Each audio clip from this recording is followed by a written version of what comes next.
باب الدواء بالاجوۃ للسحر، اجوا کے ذریعے جادو کا علاج کرنا، اور یہ مدینہ کی اجوا ہونی چاہیے۔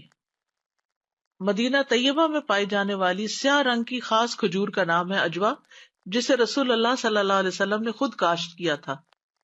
حدثنا علی حدثنا مروان اخبرنا ہاشم اخبرنا عامر بن سعد عن ابیہ رضی اللہ عنہ قال قال النبی صلی اللہ علیہ وسلم من استبح کل یوم تمرات اجوتا لم یضرہ سم ولا سحر۔ من استبح، جس نے صبح کی، کل یوم، ہر روز، تمرات اجوتا، اجوا کھجوریں کھا کر، لم یضرہ سم، اس کو کوئی زہر نقصان نہیں دے گا، ولا سحر، اور نہ جادو۔ یعنی جو صبح خالی پیٹ اجوا کھجوریں کھاتا ہے، نہ جادو ہوتا ہے اس پر اور نہ ہی زہر اثر کرتا ہے۔ ذالک الیوم الی اللیل، اس دن رات تک۔ وقال غیرہ سبع تمرات، اور دوسری روایت میں آتا ہے 7 کھجوریں۔ حدثنا اسحاق بن منصور اخبرنا ابو اسامہ حدثنا ہاشم بن ہاشم قال سمعت عامر بن سعد سمعت سعد رضی اللہ عنہ یقول سمعت رسول اللہ صلی اللہ علیہ وسلم، سعد رضی اللہ عنہ رسول اللہ صلی اللہ علیہ وسلم سے روایت کرتے ہوئے کہتے ہیں کہ میں نے آپ سے سنا، یقول، آپ فرما رہے تھے، من تصبح 7 تمرات اجوتا، جس نے صبح سویرے 7 کھجوریں اجوا کی لی، لم یضرہ ذلک الیوم سم ولا سحر، تو اسے اس دن نہ کوئی زہر نقصان دے گا اور نہ ہی جادو۔ کہتے ہیں کہ یہ کھجوروں میں سے سب سے عمدہ کھجور اور بہترین کھجور ہے، جس کا نہ صرف یہ کہ گدا فائدہ مند ہے بلکہ اس کی گٹلی بھی دل کے امراض میں کام آتی ہے جب اس کو پیس کر کھجور کے ساتھ ملا کر کھایا جائے۔ آپ نے یہ علاج حضرت سعد کو بتایا تھا۔ اور نہار منہ اجوا کو کھانا چاہیے، یعنی اس سے پہلے کچھ اور نہیں کھانا چاہیے، تو وہ اس کے معدے میں جائے گی تو ظاہر ہے کہ وہ اس کے جسم کا حصہ بھی بنے گی، اس کے اندر قوت مدافعت پیدا کرے گی۔ اسی طرح بیماریوں میں بھی اجوا فائدہ دیتی ہے، جن کا خاص طور پر یہاں ذکر ہے، اور پریکاشن کے طور پر بھی اجوا کھائی جا سکتی ہے، یعنی پہلے سے ہی کھانا شروع کر دیں۔ تو مدینہ کی اجوا جو ہے یہ سب سے بیسٹ ہے، لیکن اگر مدینہ کی نہ ملے تو دوسری جگہ کی اجوا بھی استعمال کر سکتے ہیں۔ پھر اسی طرح یہ ہے، عبداللہ بن عبد الرحمن معمر سے روایت ہے، وہ کہتے ہیں کہ ایک مرتبہ عامر بن سعد نے عمر بن عبد العزیز کو، جبکہ وہ مدینہ کے گورنر تھے، اپنے والد سعد بن ابی وقاص کے حوالے سے یہ حدیث سنائی کہ انہوں نے کہا، رسول اللہ صلی اللہ علیہ وسلم نے فرمایا، جو شخص صبح نہار منہ مدینہ کے دونوں اطراف میں کہیں سے بھی اجوا کھجور کے 7 دانے لے کر کھائے تو اس دن شام تک اسے کوئی چیز نقصان نہیں پہنچا سکے گی۔ راوی کا گمان ہے کہ انہوں نے یہ بھی فرمایا کہ اگر شام کو کھا لے تو صبح تک اسے کوئی چیز نقصان نہیں پہنچائے گی۔ عمر بن عبد العزیز نے فرمایا، اے عامر، سوچ لو کہ تم رسول اللہ صلی اللہ علیہ وسلم کے حوالے سے کیا حدیث بیان کر رہے ہو۔ تو عامر نے کہا کہ اللہ کی قسم، میں نے سعد رضی اللہ عنہ پر جھوٹ نہیں باندھا، اور یہ کہ سعد رضی اللہ عنہ نے رسول اللہ صلی اللہ علیہ وسلم پر بھی جھوٹ نہیں باندھا، یعنی یہ بالکل سچی بات ہے جو میں ان کے حوالے سے کر رہا ہوں۔ یہ بھی کہا جاتا ہے اجوا کے بارے میں کہ یہ کھجور جنت سے آئی ہے۔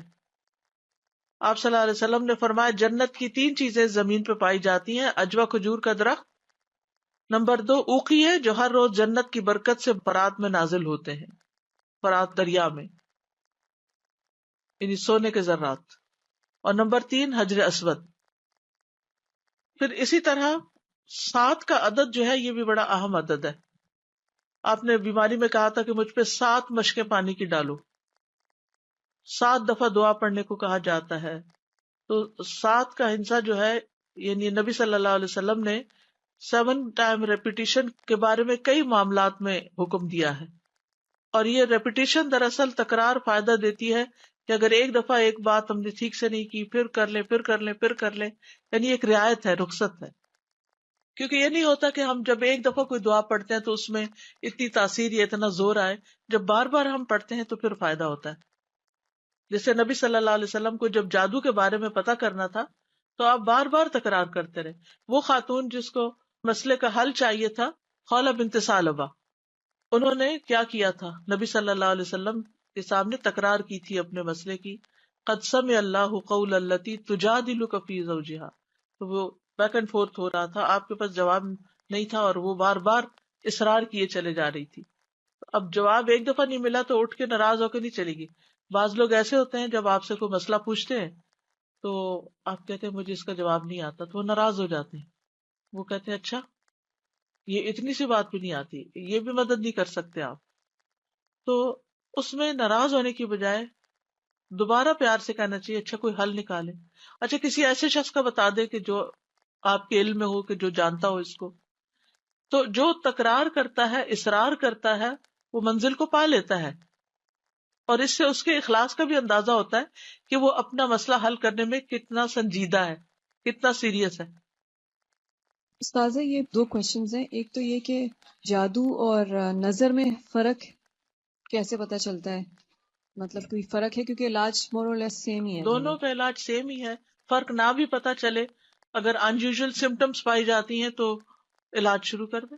دوسرا کوشچن بیسیکلی یہی تھا کہ پتہ کیسے چلتا ہے کہ مطلب فار ایگزامپل مجھے کیسے پتہ چلے گا کہ اگر میرے پہ جادو ہوا, اگر کوئی ایسی بیماری ہو گئی ہے کہ جس میں رپورٹس بھی کلیئر آ رہی ہیں لیکن آپ کے جسم میں کوئی تکلیف ہے, یا جیسے جادو کے بارے میں بار بار ہم نے یہ بات پڑھی کہ وہ خیال پر اثر انداز ہوتا ہے, آپ یکدم کچھ بھولنا شروع ہو گئے ہیں, آپ کو بولنے میں بہت دقت ہو رہی ہے, آپ کا دل بھج رہا ہے, یعنی ان یوزل سمپٹمس, یعنی تکلیف کوئی شروع ہو جاتی ہے انسان کو, صحت مند نہیں رہتا. السلام علیکم ورحمۃ اللہ. وعلیکم استاذہ السلام. پوچھنا یہ تھا کہ جادو دور سے بھی اثر کر سکتے ہیں, مثلا یہاں سے پاکستان یا بیک ہوم سے, کوئی اتنا یہ بھی کوئی سلسلہ ہے؟ کوئی پتہ نہیں مجھے اس کا. میرا خیال ہے لوگ تصویروں پہ کرتے ہیں, تصویر سامنے رکھ کے پھر اس پہ کچھ پڑھتے ہیں. السلام علیکم استاذہ, میں نے یہ کہنا تھا تکرار بھی جو ہوتی ہے اللہ کی اذن سے ہوتی ہے. میں اپنا بتا رہی ہوں کہ مجھے کچھ چیز بہت چاہیے ہوتی ہے اور اللہ تعالیٰ رات کو مجھے ضرور بتاتے, ایسے مجھے خیال آتا ہے کہ ادھر فون کرو ادھر فون کرو, میں چھوڑتی نہیں پھر اس بات کو, اور یہ اللہ کی اذن سے ہی ہے. بالکل, اس میں آپ دیکھیں قرآن مجید میں آتا ہے نا والذین جاہدوا فینا لنہدینہم سبلنا, سبیلنا نہیں کہا, صراط مستقیم تو ایک ہے, سبل, جو لوگ ہمارے راستے میں محنت کرتے ہیں, کوشش کرتے ہیں, ہم ان کو کئی راہیں دکھاتے ہیں, کئی آپشن بتاتے ہیں, وہ دل میں ڈالی جاتی ہیں باتیں, یہ کر لو وہ کر لو, ایسا کرو ویسا کرو, اور آپ دیکھیں گے وہ سارے نقطے جڑتے ہیں اور وہ کام ہو جاتا ہے. یہ اللہ کی طرف سے آتے ہیں خیالات, یہ اللہ کی مدد ہوتی ہے پھر کہ اس مشکل کا حل انسان کو نظر آنے لگتا ہے. اللہ تعالیٰ کوئی نہ کوئی خیال ڈال دیتا ہے دل میں, اور جب آپ اس خیال کے مطابق عمل کرتے ہیں تو وہ کام ہو جاتا ہے. لیکن اس کے لیے شرط ہے والذین جاہدوا فینا, جاہدوا نہیں ہے, جاہدوا فینا, جو ہم میں کوشش کرتے نہیں ہماری طرف لوٹتے ہیں, چاہے وہ دعا کی محنت ہو, چاہے وہ علم حاصل کرنے کی محنت ہو, یعنی کسی بھی طریقے سے, چاہے وہ صدقہ خیرات ہو. اب دیکھیے پیغمبروں کا جو طریقہ رہا ہے وہ کیا ہے, جب بھی مشکل آئی تو وہ فزع الی الصلاۃ.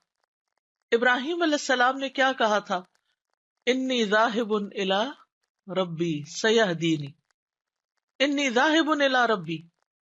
ہم آخری چیز ہوتی ہے جب کہتے ہیں ذاہب الی ربی, اپنا تکیہ کلام بنا لے, انی ذاہب الی ربی سیہدینی, نہیں رستہ مل رہا, انی ذاہب الی ربی سیہدینی. موسیٰ علیہ السلام نے کیا کہا تھا, کلا ان معی ربی سیہدینی, ہرگز نہیں, میرا رب میرے ساتھ ہے, وہ مجھے ہدایت دے گا, مجھے رہنمائی کرے گا, مجھے بتائے گا کہ مجھے کیا کرنا ہے. ہماری مشکل یہ ہے کہ ہم نے غیر اللہ پر اتنی ڈپینڈنسی رکھی ہوئی ہے کہ جب کوئی مسئلہ پیش آتا ہے سب سے پہلے سوچتے ہیں کس بڑے کو فون کریں, کس کو کہیں, کس کے پاس جائیں, کون مدد کرے گا. اگر مالی مسئلہ تو نہیں, اتنے پیسے ہیں مسئلہ حل ہو جائے گا, مال پہ بھروسہ شروع کر دیتے ہیں, کبھی انسانوں پہ, کبھی کسی پہ, کبھی کسی پہ. پھر جو بندہ مخلص ہوتا ہے نا, اللہ تعالیٰ اس کو ہر طرف سے توڑتا ہے, ہر طرف سے مایوس کرتا ہے, اور پھر اپنے سے جوڑتا ہے. یہ بھی اللہ کی بڑی رحمت ہوتی ہے. تو چھوٹی مشکل آئے بڑی مشکل آئے, انی ذاہب الی ربی سیہدین. اگر ابراہیم علیہ السلام کی پوری زندگی آپ پڑھیں ہر معاملے میں اللہ کی طرف رجوع کرنے والے. اور جیسے ابھی اواب کا لفظ آیا ہے، اللہ کی طرف خوب پلٹنے والے. ہمیں بھی یہی طریقہ اختیار کرنا چاہیے.